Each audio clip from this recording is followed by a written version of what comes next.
यानी नारी शक्ति वंदन अधिनियम 2023 को सदन में पुनः स्थापित करने की अनुमति दी जाए।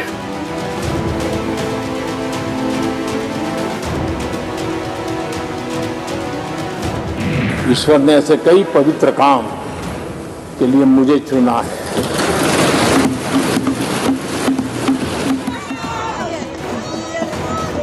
शाहबानो केस के कारण कुछ उल्टी पार्टी पर चढ़ गई थी। इसी सदन ने हमारी उस गलतियों को ठीक किया।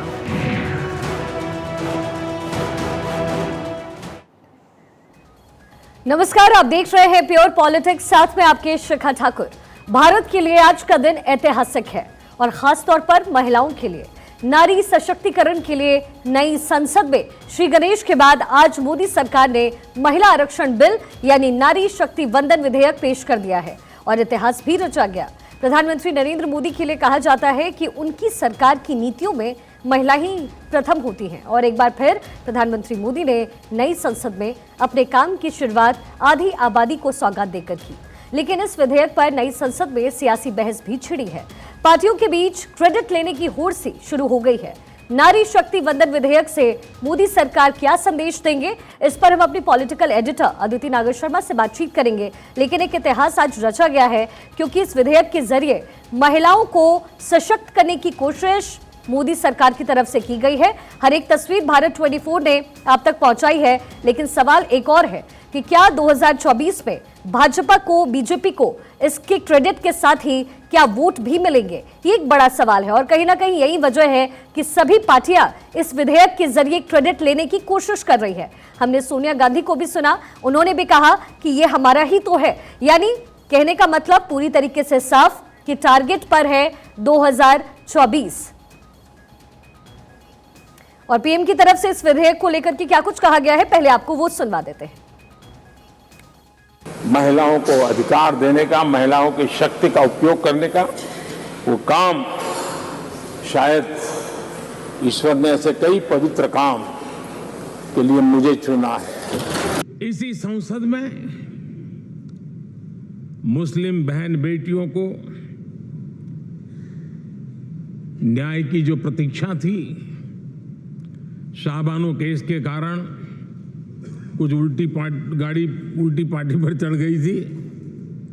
इसी सदन ने हमारी उस गलतियों को ठीक किया और 3 तलाक विरुद्ध कानून हम सब ने मिलकर के पारित किया। तो आज मोदी सरकार ने महिला आरक्षण बिल यानी नारी शक्ति वंदन विधेयक पेश किया है और इस पूरे मामले पर खड़गे ने क्या कुछ कहा है, आपको वो भी सुनवाते हैं। 1/3 की बात चल रही है। मुझे मालूम है शेड्यूल कास्ट के लोगों को, बैकवर्ड के लोगों को किस ढंग से पार्टियां चुनती है। मैंने तो वो बोल रहा हूं। प्रधानमंत्री नरेंद्र मोदी के लिए ये कहा जाता है कि उनकी सरकार की नीतियों में महिलाएं प्रथम होती हैं और यही आज पेश करने की कोशिश भी की गई। एक बार फिर से पीएम मोदी ने नई संसद में अपने काम की शुरुआत आधी आबादी को सौगात देकर के की है। लेकिन इस विधेयक पर नई संसद में सियासी बहस भी है। जाहिर है पार्टियों के बीच क्रेडिट लेने की होड़ इस वक्त शुरू हो गई है। लाल किले से क्या कुछ कहा था उन्होंने, ये भी आपको सुनवाते हैं।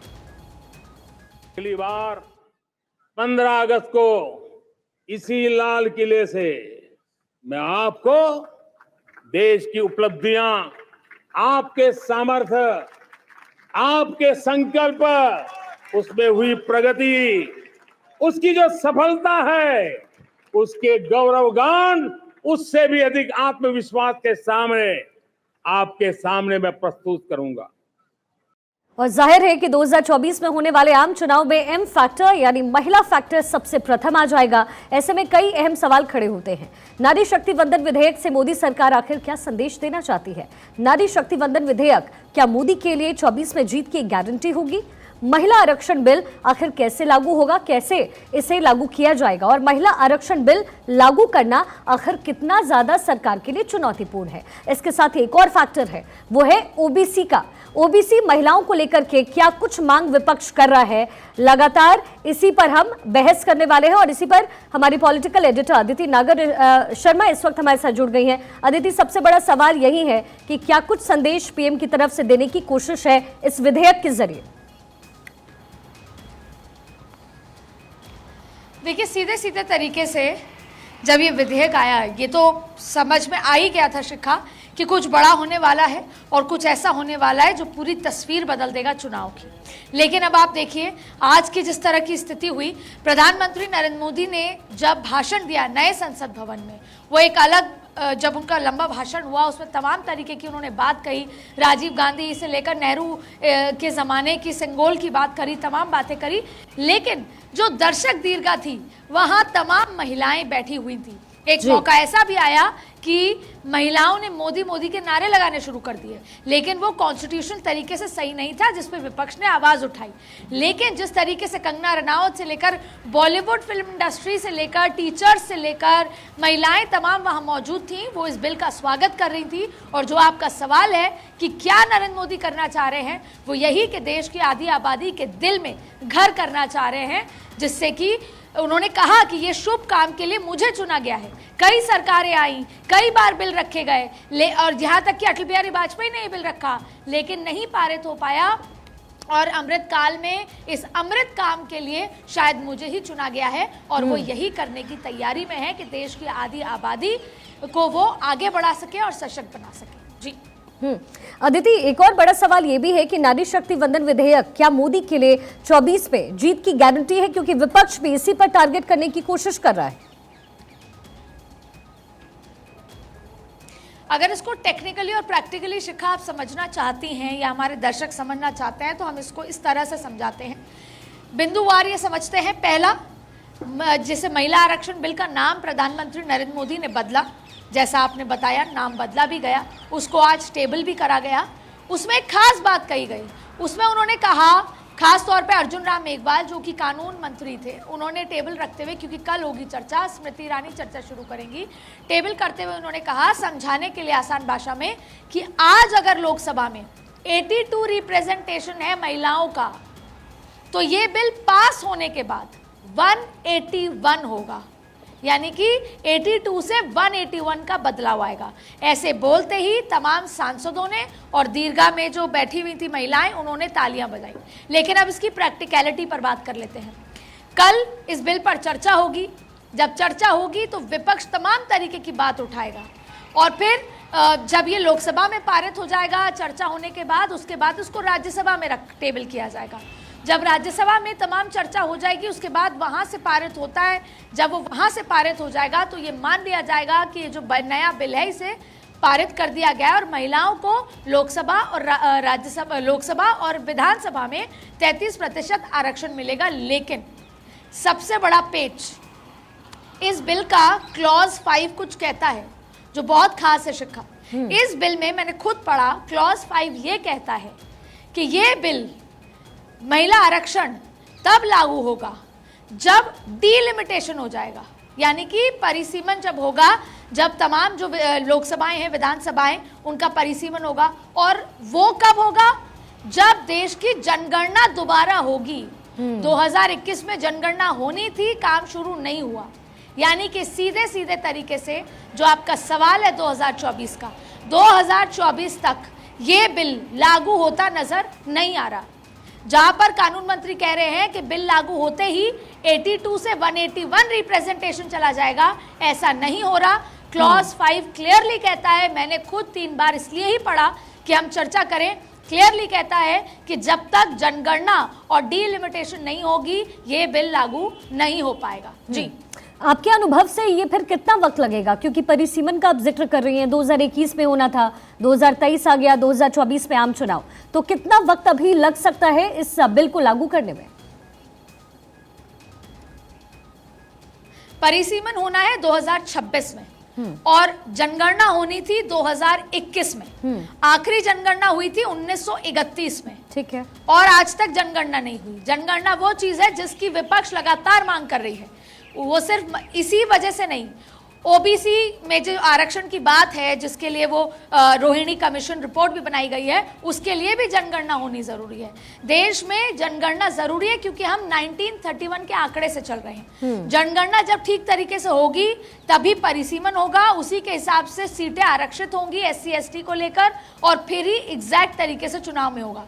तो लगभग ये 2026-27 तक होता नजर फिलहाल तो नजर नहीं आ रहा। यानी कि भले ही मैसेज चला जाएगा, महिलाएं इसका स्वागत कर रही हैं क्योंकि आज सेंट्रल हॉल में प्रधानमंत्री नरेंद्र मोदी ने ना सिर्फ दूसरी चीजों का, चाहे शौचालय से लेकर जनधन योजना से लेकर तमाम जिक्र किए, उन्होंने ट्रिपल तलाक का भी जिक्र किया।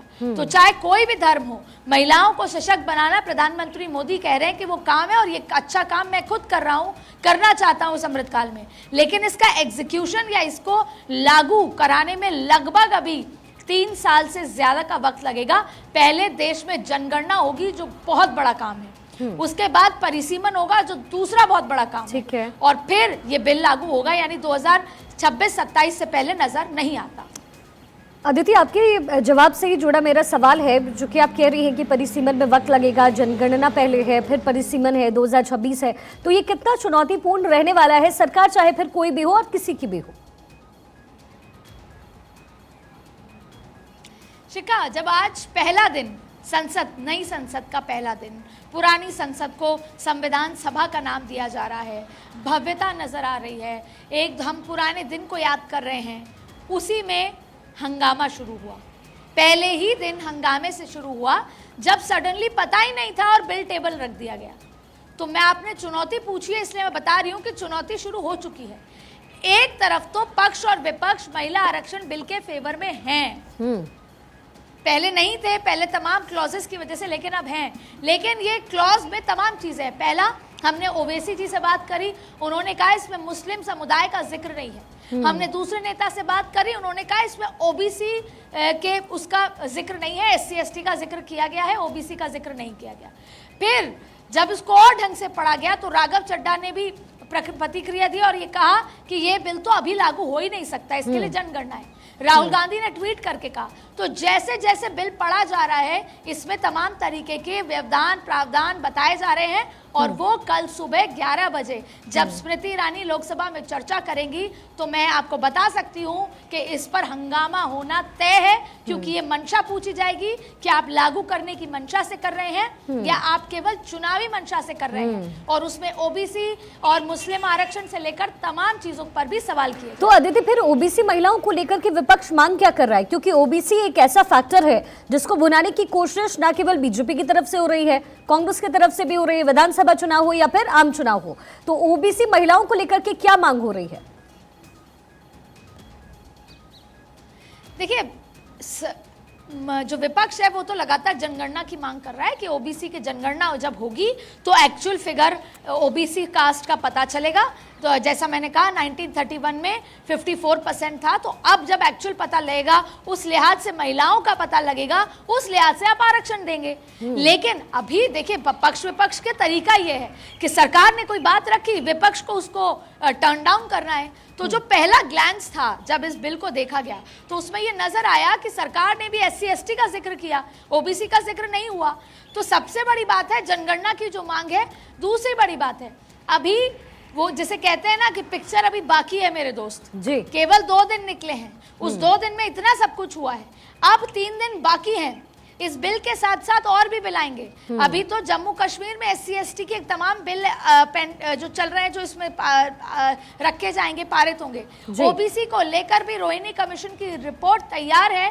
ऐसे में अभी भी सरकार कुछ नया सरप्राइज रख सकती है, लेकिन कहीं ना कहीं विपक्ष अपने बयानबाजी से ये दिखाने की कोशिश करेगी कि ओबीसी समुदाय को और ओबीसी की महिलाओं को नजरअंदाज किया जा रहा है। ठीक है अदिति, ट्रेलर हमने देख लिया है और आपके चश्मे से आगे भी देखने की कोशिश करेंगे कि पूरी पिक्चर क्या है। फिलहाल बहुत बहुत शुक्रिया आपका।